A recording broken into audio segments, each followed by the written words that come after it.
Good morning. Yes, indeed. Where'd it go? Okay, there it is. Thank you so much for joining us on the morning brunch. I'm Sheridan Hurtig. Oh, I'm Renee Skinner. You're in for a good one this afternoon. boy. You got that right. I'm Nathan Kitchens. Welcome. Oh boy. And we also don't have our prompter, but here's what's on Who the needs menu prompter? for Oh, today. man, that's right. First, we're going to go over what is on our plates today. And then we've got our CI Hero series, and it's a treat. And in our last bite, I'll have a look at today's weather, which is warming up a little bit, so that's good.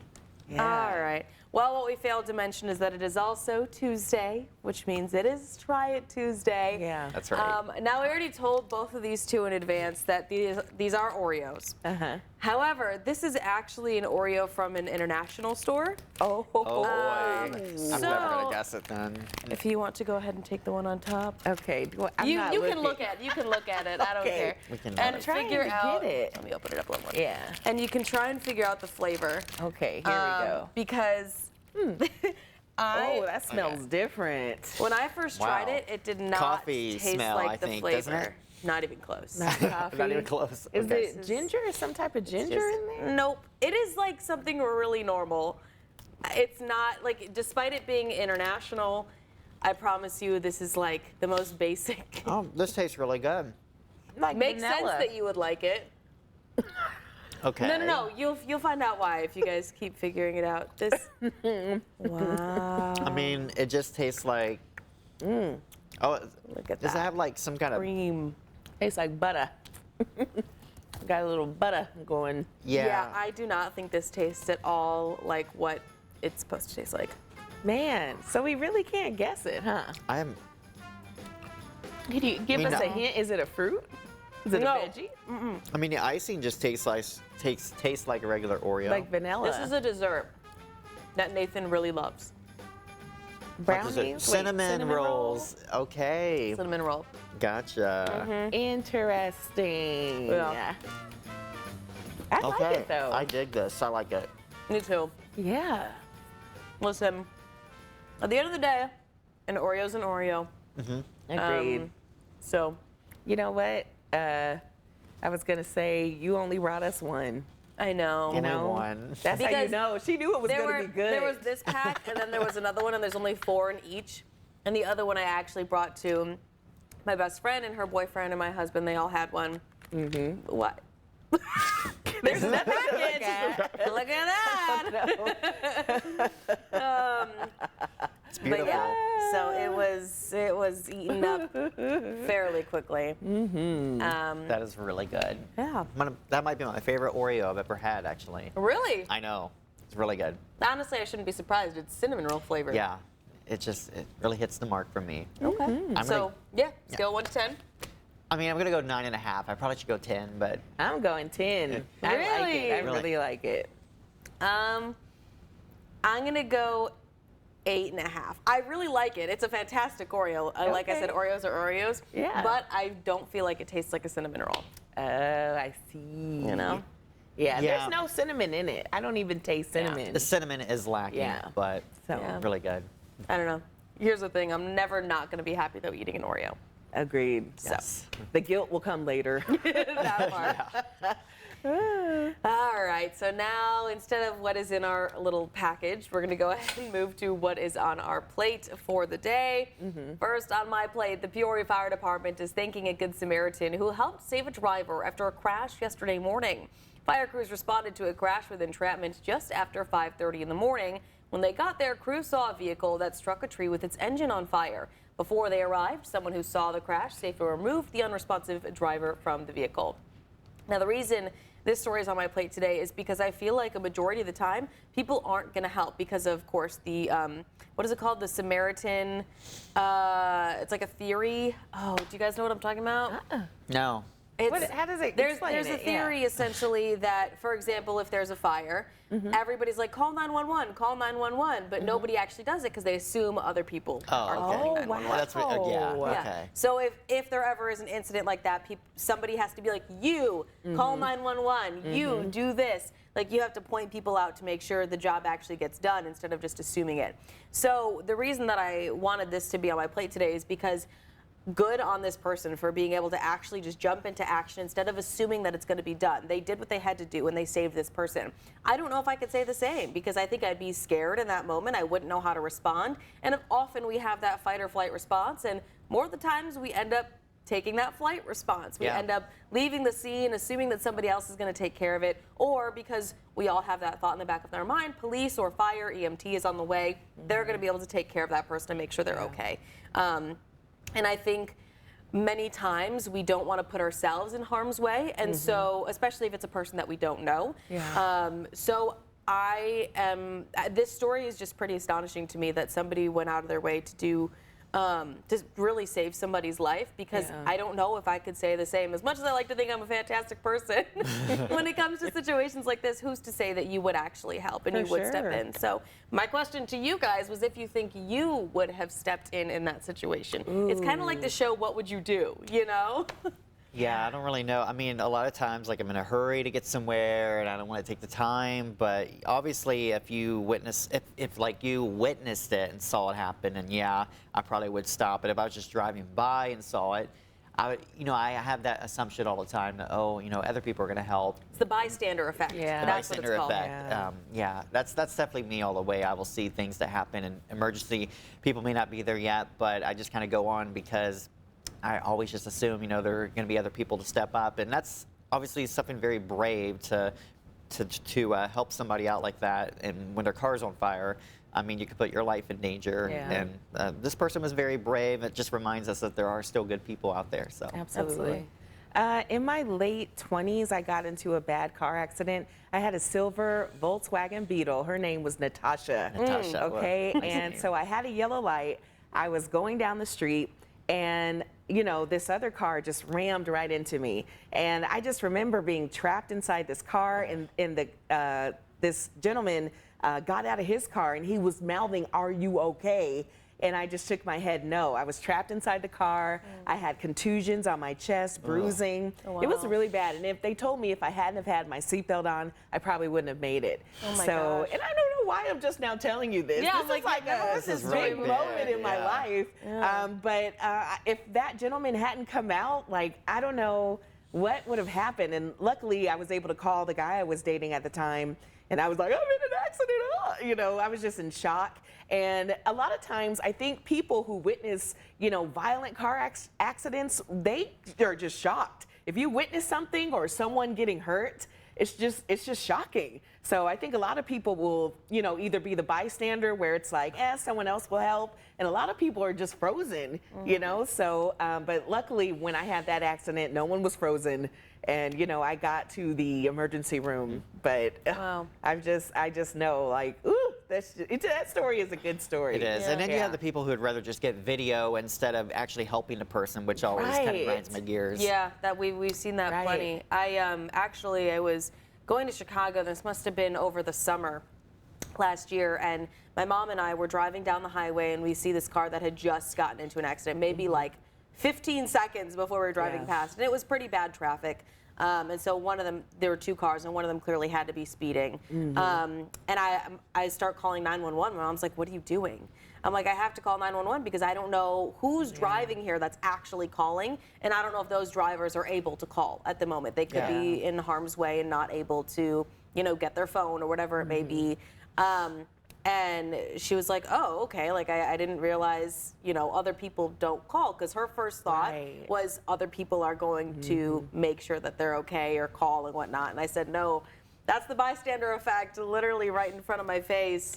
So yeah, I definitely had to make sure I called and told good. the police officer the situation, or the dispatcher of the situation, and yeah, because you never know if somebody else is actually making that call. Yeah, I there would was- like to think I would help. I didn't answer your question, Yeah. but go ahead. No, Nathan. I don't know why I'm adding on to this. I know we got to move on, but one morning, probably a year ago, when I was heading to work here, you know, we go to work at a time very early in the morning. Traffic is very sparse, and you know, usually there's not many cars out and about. And there was a car in front of me a little ways, and you know, as I was just driving along, I was driving along War Memorial Highway, just past the McCluggage Bridge, and they drove just like, I don't know if they fell asleep or what happened. They drove straight off the road and Oh my gosh. slammed into a tree really hard, like just and down a hill pretty good ways too. So you know, I did not stop, and I feel bad about that. I did call emergency personnel to try to get out there. I called 911, you know, to tell, hey, you know, this happened, and so hopefully they were okay.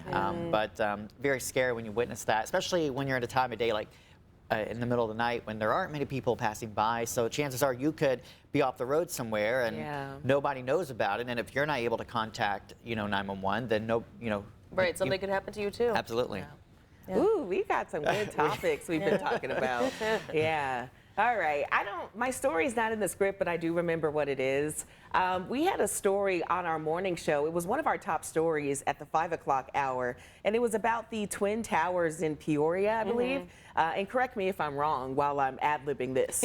But so apparently I believe the first floor of this tower in Peoria is now under new management. And I think it's Something Solutions, Make Solutions, Yes. LLC.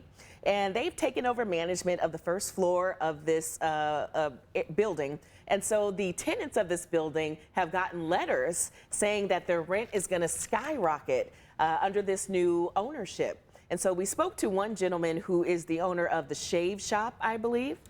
Yeah, we're going to double Shave check. Room. Shave Room. Thank you so much. The Shave Room. And he said that, you know, his rent may increase by upwards of $3 grand. And his organization, I believe, is a nonprofit. They help out with the homeless. They help out with food insecurity and all these things. And now he's being told he has to pay so much more in rent. And it's just really startling. And what stuck out to me was they have 5 days to let management know, I think, whether or not they're going to stay and just pay more for rent.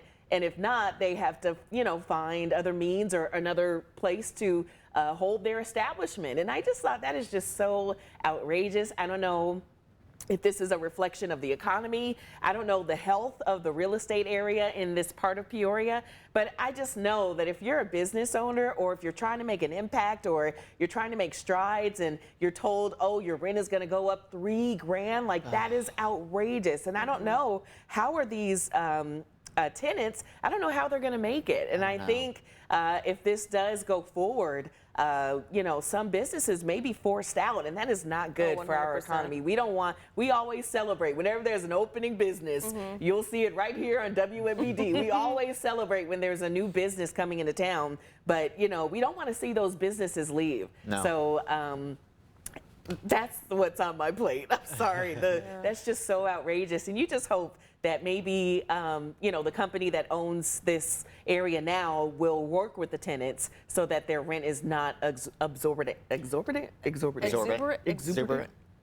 Something. Something along those lines. I think, and at least to give them more time. I mean, February, as we know, is the shortest month. And in the last week of the month, you're giving them 5 days to be able to figure out an entire solution and come up with that money.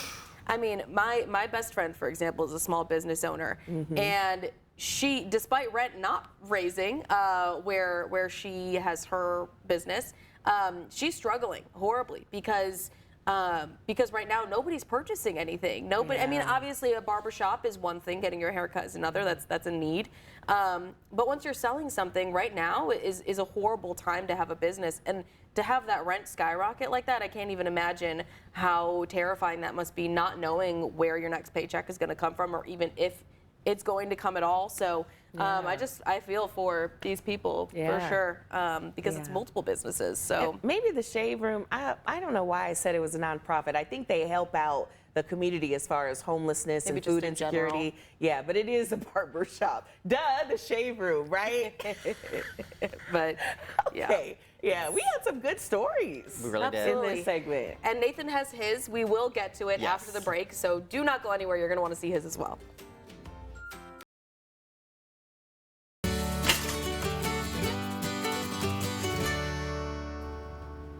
Welcome back to Morning Brunch. We'll get to what's on my plate today. Neighborhood House is hosting a seminar tonight aimed at guiding first-time buyers through the path to homeownership.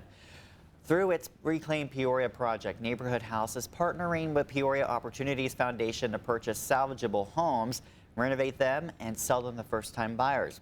The seminar will connect potential buyers with a realtor and banker to walk through mortgage options, down payment assistance programs, and steps needed to qualify. The president and CEO, Julie Bonar, says the goal goes beyond simple cosmetic upgrades. The informational seminar is tonight at 5 p.m. at the Neighborhood House. And this story really stuck out to me because we are in a time where it's very tough to buy a home.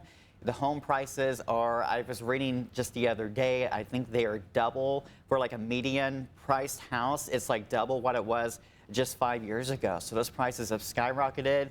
The mortgage rates, obviously, with the interest rates are really high. So it's really hard for people to get a mortgage on a home. And this is a nice way for people to kind of get connected with people to help them get the first steps to buying a home, because it is very stressful and very difficult. So I think this is something really important. It's great that Peoria, the Neighborhood House, is partnering to get these homes renovated to where low-income households can actually purchase a home. So for first-time buyers, this is really a great thing.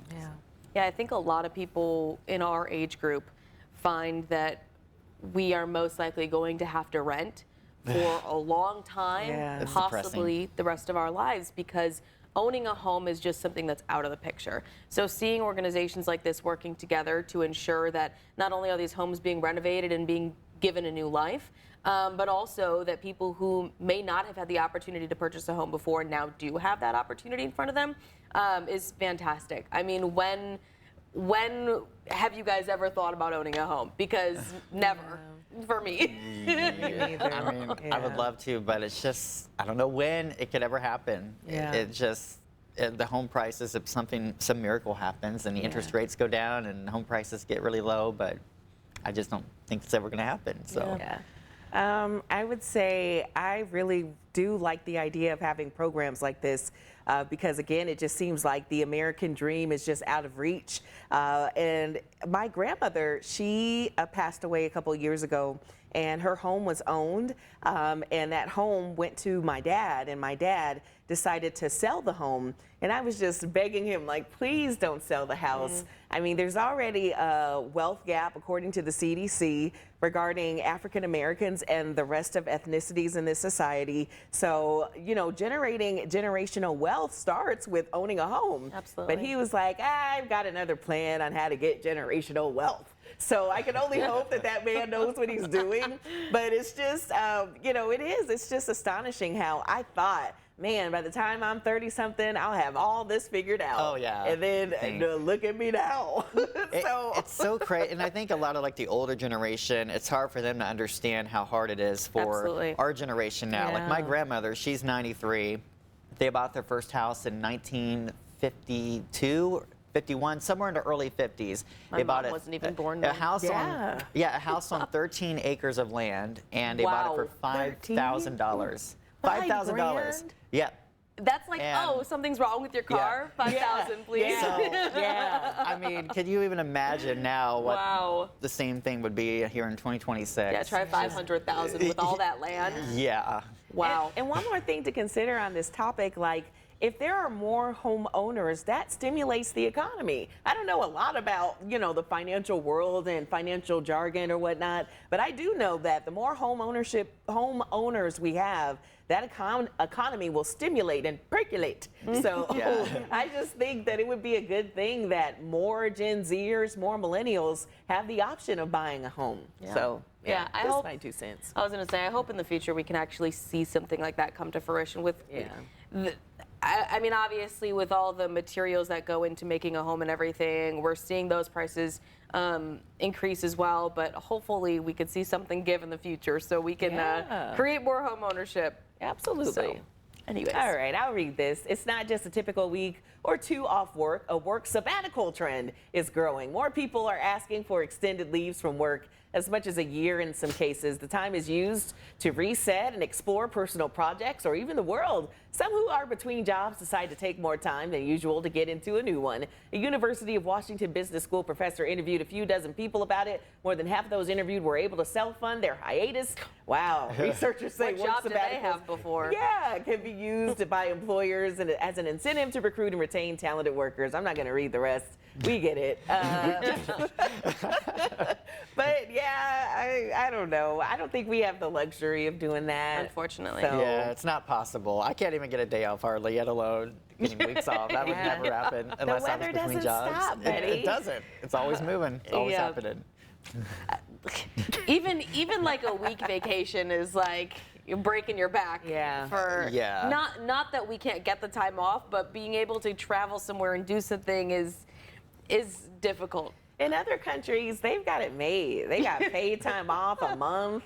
Serious, go to Italy sometime. It's just a stark difference from how our country is ran. Yeah. And don't they I have love like, America though. Please don't. isn't it like required that they all like take a nap at lunch? That's in Mexico, oh, right? A nice little I thought it was in siesta. Italy. with- Siesta. I don't know. I was watching the. Okay, we're out of time. If I'm required to take a nap, I'll be there. Yeah, let me just bring a blankie under this desk. Perfect. Oh, it's my turn to toss the break. All right, we're gonna take a break. We got your last bite coming up next.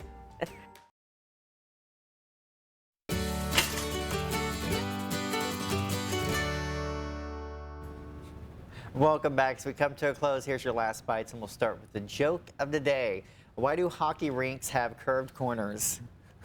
Because they're curvy. Because they're curvy. Because you're on the right track. Because round. What would happen if they weren't? Well, okay, They'd I'll be just give you the square? answer. Because if they were 90 degrees, yeah. Because if they were 90 degrees, the ice would melt. So, Yeah. get it? Get it? Nope, I don't. Get it? I'm Like, always the odd one it's out. like a 90-degree angle. Okay, 90-degree angle, why it's 90-degree curved. temperature. Square. Yeah. No, Okay. it would melt Wait. because 90 degrees. Oh, okay. Yeah. That's temperature stuff. Nathan, that I is know. your arena. It's up my- Temperature stuff. up my Get it? alley right Arena? there. Arena? Talking about hockey? Look at you. That's awesome. Well, looking outside right now, we've got cloudy skies. It's not 90 degrees, but it is in the 30s, so it's a little bit better than it was yesterday. We'll see a high getting into the 40s today, cloudy, and it will be windy, so just keep that in mind heading throughout our afternoon. We'll see temperatures in the 40s for the next couple of days, but 60s on Friday. I feel so much Yay, colder. That's gonna feel nice. Oh, Well, yeah. right now it feels so much colder, so stay warm. But Nathan, thank you so much. That is all the time we have this morning. Have a great day, and we will see you tomorrow.